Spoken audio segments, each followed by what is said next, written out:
오늘의 재앙적인 주제는 손혜원 그리고 부동산 투기입니다. 손혜원 전 더불어민주당 현 무소속 제20대 국회의원, 현 19대 대재앙 문통령의 영부인인 김정숙과는 숙명여고 시절부터 50년 지기 절친, 대재앙 문통령과 김정숙이라는 뒷배경을 믿고 수많은 언론상에서 보여준 손혜원의 모습은 초선 의원임에도 불구하고 가히 대통령급이었습니다. 그러나 그녀의 그런 위세도 2019년 1월부터 시작된 부동산 투기 의혹으로 흔들렸고 결국 그녀의 권력 노름도 막을 내리게 됐습니다. 검찰, 손혜원, 도시재생사업정보 파악회, 부동산 차명 매입, 이 한 줄로 그동안 손혜원에 제기됐던 의혹은 모두 사실이 됐습니다. 아니, 솔직히 우리는 이미 손혜원이 하는 모든 발언이 거짓말이고 구차한 변명에 불과하다는 걸 알고 있었지만 우리의 혹시 모를 단 1%의 오판 가능성이 남아있었기 때문에 대부분의 사람들은 이 사건을 조용히 관망한 것입니다. 그러나 이제는 그럴 필요조차 없어졌습니다. 지금 손혜원 불법 부동산 투기 사건을 수사한 검찰이 어느 정부의 검찰입니까? 바로 문재인 정부 하에 검찰이라는 겁니다.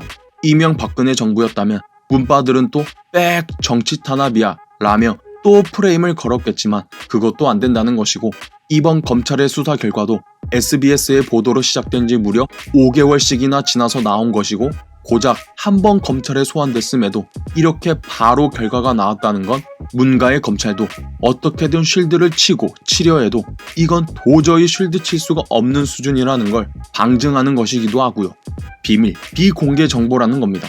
이 단 하나의 사실만으로도 손혜원의 변명은 들을 가치조차 없는 소리일 뿐더러 검찰도 제인이 눈치가 그래도 좀 보였는지 뭐 직권남용이 무혐의니 영장 청구 안 한 건 차익 실현이 안 됐다니 하는 눈물겨운 소리를 하지만 그것도 법리적으로 어떻게든 그래도 최대한 손혜원 좀 쉴드 쳐서 문화대에 체면 치레하려는 검찰의 몸부림일 뿐 별 의미 없습니다.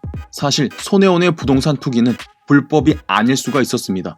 우리는 일반적으로 투기 하면 무조건 불법이고 나쁜 짓이라고 생각하지만 그건 경제학적으로 봤을 때는 완전히 잘못된 생각입니다.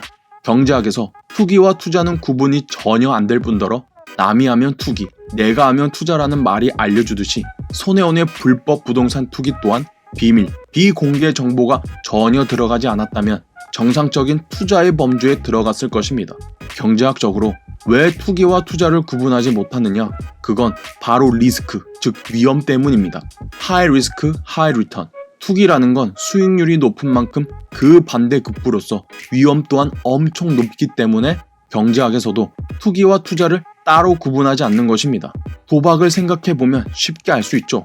도박에서 성공하면 진짜 엄청난 부를 거머쥐게 되지만 반대로 실패하면 진짜 말 그대로 풍비박산, 그냥 한 사람의 인생 모든 게 끝나듯이 말이죠. 손혜원의 불법 부동산 투기에는 바로 비공개 정보라는 요소가 투입됨으로 인해 로우 리스크, 하이 리턴, 위험은 낮지만 수익률은 아주 급등했기 때문에 경제학적으로도 성립이 안 되고 그에 따라서 당연히 법률적으로 불법이 되었던 것입니다. 그리고 저는 손혜원 때문에 다시 한번 깨닫게 됐습니다. 명예훼손, 모욕죄는 무조건 폐지되어야 하고 적어도 사실적시 명예훼손, 모욕죄는 무조건 폐지되어야 한다고.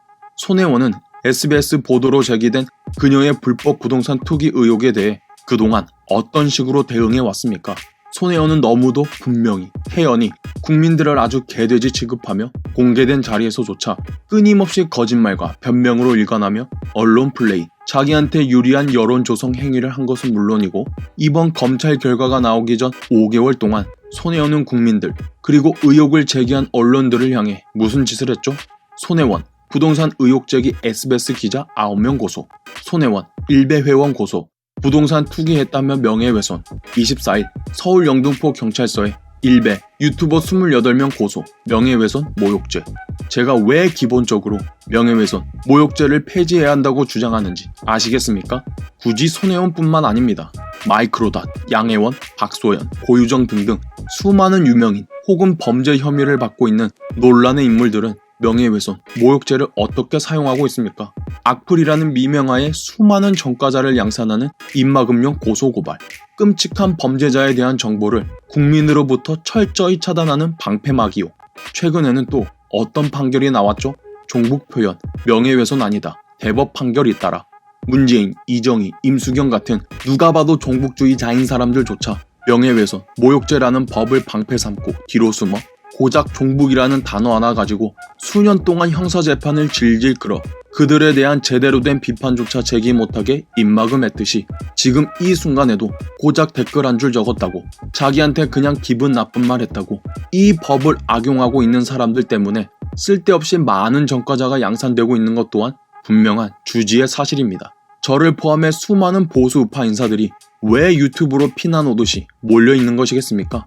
문산당, 민노총, 언론노조에 장악된 현 문재인 정부와의 대한민국 언론 환경 때문이기도 하지만 구글 유튜브의 모국인 미국에서는 모욕죄 따위는 아예 형법에 없으며 명예훼손죄도 있는 주도 있지만 사실상 대부분의 주에서 명예훼손은 형사적으로 처벌하지 않고 그냥 민사법적으로만 처리할 뿐이기 때문입니다. 그래서 아무리 유튜브 댓글 캡처해서 경찰서로 달려가 봤자 구글에서는 콧방귀 끼며 개인정보를 넘겨주지 않는 것이고요. 그리고 누가 봐도 합당하고 근거 있는데도 JTBC 태블릿 PC 조작 의혹이 명예훼손이라며 멀쩡한 언론인 변희재에게 무려 2년이나 징역형을 내리고 1년 가까이 감옥에서 살게 하고 정치적으로 보수우파 죽이려고 문산당 애들이 명예훼손죄를 악용하고 있는 게 뻔히 보이는데 제가 이 법들을 폐지하라고 주장하지 않을 수 있겠습니까? 오늘의 밑줄 요약, 손혜원 부동산 투기, 합법적인 투기가 아니라 비밀 정보가 들어간 명백한 불법 부동산 투기다. 더 이상 손혜원의 말을 반박하는 게 무의미할 정도로 손혜원의 말은 손혜원의 말로 반박이 되고 수많은 언론뿐만 아니라 문산당 정부 검찰도 손혜원은 불법 부동산 투기라고 말하는데 아직도 변명만 늘어놓는 우리 혜원이. 추하다 혜원아. 그래도 너 때문에 이것저것 공부 많이 하게 된 것 같아서 정말 고맙네. 푹.